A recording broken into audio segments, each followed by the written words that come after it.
அம்மாவின் பொற்பாதங்களுக்கு கொடானு கோடி பாத நமஸ்காரங்கள். அம்மா, நீங்கள் சொன்ன மாதிரியே வயநாட்டில் இருந்தவங்களுக்காக 10 நிமிடம் கண்மூடி பிரார்த்தனை பண்ண சொன்னீங்க. அம்மா சொன்ன மாதிரியே நான் செஞ்சேன். செஞ்சிட்ருக்கப்பயே கண்லேருந்து கண்ணீர் வருதுமா. 10 நிமிஷம் அம்மா சொன்ன கரெக்டாக 10 நிமிஷம் செஞ்சேன். அதுக்குள்ளேயே 2 கண்லேருந்து கண்ணீராக வருது. என்ன காரணமா இது எனக்கு தெரியல. அம்மாட்ட சொல்லணும் அப்படின்னு தோணுச்சு. அம்மாவுடைய பொற்பாதங்களுக்கு கொடானு பாத நமஸ்காரங்கள், கொடானு நன்றிகள், கொடானு முத்தங்கள் தாயே. வயநாட்டில் நடந்த அந்த விபத்துக்கு நிறைய பேர் தியானத்துலேயும் மனதார பூஜை பண்ணி பிரார்த்தனை வச்சுக்கிட்டாங்க. நானும் வேள்வியெல்லாம் பண்ணேன். இன்னைக்கு ராமேஸ்வரத்தில் மகா வேள்வியும் நடத்துறதுக்கு எல்லா ஏற்பாடும் பண்ணிக்கிட்டு இருக்காங்க. அது மாத்திரம் இல்லை, இந்த மாதிரி ஆத்மா சொல்லியிருக்குங்க, அந்த குழந்தை சொல்லியிருக்கு, இந்த பொண்ணு அந்த சொல்லியிருக்காங்க, இந்த மாதிரி கண்ணீர்லேருந்து கண்ணீர் வந்துச்சு. உண்மைதான். அது உனக்கு தெரியுமா,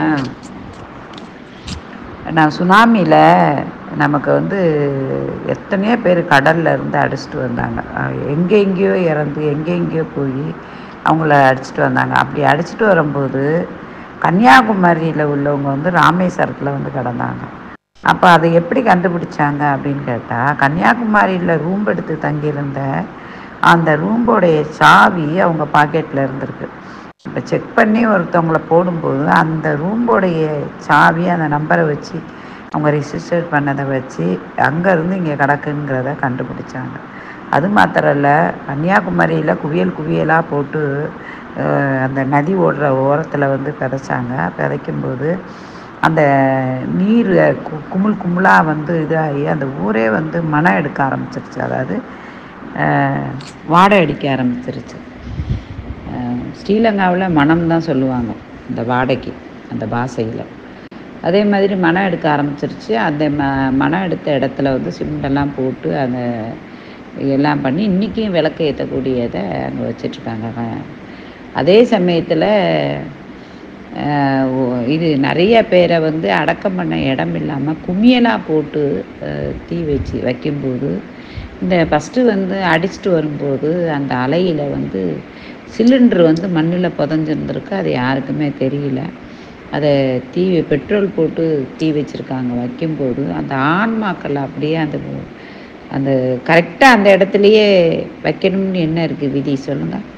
அதுதான், அந்த ஆன்மாக்கள் ஒன்று சேராமல் அந்த ஆத்மா சாந்தி அடையாமல் அந்த சிலிண்டர் வெடித்து அப்படி செதறி போய் அந்தளுடைய சடலம் பூரா அங்கங்கே மரம் கிரம் தொட்டி, தண்ணி தொட்டி, உடம்பு அங்கே இருக்கிறவங்க எல்லார் மேலேயும் போய் ஒட்டுச்சு அடிச்சிச்சு. அந்த இதெல்லாம் அப்படி இறந்தும் அவங்க ஆத்ம சாந்தி அடையாத ஆன்மாக்கள் ரொம்ப ரொம்ப ரொம்ப பேர். அப்படி இருக்கும்போது இப்படி களை எடுக்கும்போது ஒரு சில பாவிகளை நாசம் பண்ணும்போது நல்லவங்களும் இறந்துடுறாங்க சேர்ந்து. இதில் எத்தனையோ நல்ல குடும்பம், நல்ல உள்ளங்கள், நல்ல தெய்வ ஆற்றல் உள்ளவங்க உங்களில் தன்னை அர்ப்பணம் பண்ண மாதிரி அர்ப்பணம் பண்ணியிருக்காங்க இந்த பிரபஞ்சத்துக்கு. இந்த பிரபஞ்சம் ஒரு அழிவு வருது அப்படின்னா மொத்தத்தையும் அழிக்காது. ஒன்று சைடு அழிக்கும், ஒன்று சைடு நல்லதாக்கும். நான் அவங்கள வச்சிருக்கும். ஆனால் நம்ம செய்த கர்மா பலன்களாக முன்ஜென்மம் செய்த இதுகளை நம்ம பாருங்கள், ஒரு வண்டி விபத்து ஏற்படும். ஆனால் வண்டி விபத்தில் நம்ம அந்த வண்டியில் போயிட்டுருப்போம். ஆனால் சில பேர் அந்த இறங்கி அப்படி ஒரு 10 அடி வைக்கிறதுக்குள்ளே அந்த வண்டி விபத்துக்குள்ளாகி இதாகி, இது கண்கொள்ளா நான் மும்பையில் பார்த்துருக்கேன். ஒரு நிற கர்ப்பிணி, நான் சொல்லியிருக்கேன் யூடியூப்பில் கூட. நிற கர்ப்பிணி அவங்க டீச்சராக ஒர்க் பண்ணுறவங்க புது ஒரு ஆட்டோவை கூப்பிட்டு, அந்த ஆட்டோவுக்கு எதுவும் சேதம் வந்துடக்கூடாது அப்படின்ட்டு, நம்ம கர்ப்பமாக இருக்கமேன்னு ஃபஸ்ட்டு வளகாப்பெல்லாம் கை நிறையா போட்டிருக்கு. வண்டியில் ஏறி உட்காருது. கண்ணா ரோப்பு அறுந்து அந்த ரோப்பில் இருக்கக்கூடிய அந்த இரும்பு, அந்த பெரிய அந்த ரோலர் அப்படியே அந்த ஆட்டோவில் விழுந்து, அந்த ஆட்டோக்காரர்கிட்ட 500 ரூபா கொடுத்து போய் சில்லறை மாற்றிட்டு வான்னு சொல்லவும், அந்த ஆட்டோக்காரர் அதிலேருந்து இறங்கி சில்லறை மாத்திரை எதிர்த்த கடையில் நிற்கிறாரு. அவருடைய ஆட்டோட அந்த கர்ப்பிணி பெண் நசுங்கி கடைசியில் அதை வலிச்சு கூட எடுக்காத அளவுக்கு தரமட்டமாக ஆயிடுச்சு அந்த ரோப்பில் இருந்து. அது மாத்திரம் இல்லை, அந்த ரோப்பை தூக்குறதும் திருப்பி அறுந்து அந்த வண்டியிலே விழுகிறதும், திருப்பி தூக்குறதும் திருப்பி அறுந்து விழுகிறதும், ஆக இந்த மாதிரி கொடூரங்கள்லாம் வந்து எழுதப்பட்டது, விதிக்கப்பட்டது. அதை மாற்றணும் அப்படின்னா கண்டிப்பாக மாற்ற முடியும். ஆனால் அது தவத்தினால மாத்திரம்தான் மாற்ற முடியும். உயிர் போகிறவங்கள கூட நிறுத்தி வைக்கலாம், உலக அழிவை கூட நிறுத்தி வைக்கலாம். ஆனால் தயவு செய்து உங்கள் எல்லாரையும் கைவிட்டு கும்பிட்றேன் நான். உங்களால் முடிஞ்ச தான் குடும்பத்துக்காகங்கிறது இல்லாமல், பிறருக்காகங்கிறது இல்லாமல், பிரபஞ்சத்தை நோக்கி 20 நிமிஷம் தவத்தில் மேற்கொள்ளுங்க. அதோடைய அற்புதத்தை நீங்கள் பார்க்கலாம். நீங்கள் தோல்வியற்று நீங்கள் கீழே விழுகும்போது கூட கைப்பிடிச்சு பிரபஞ்சம் உங்களை சிம்மாசனத்தில் உட்கார வைக்கும். இது உறுதி.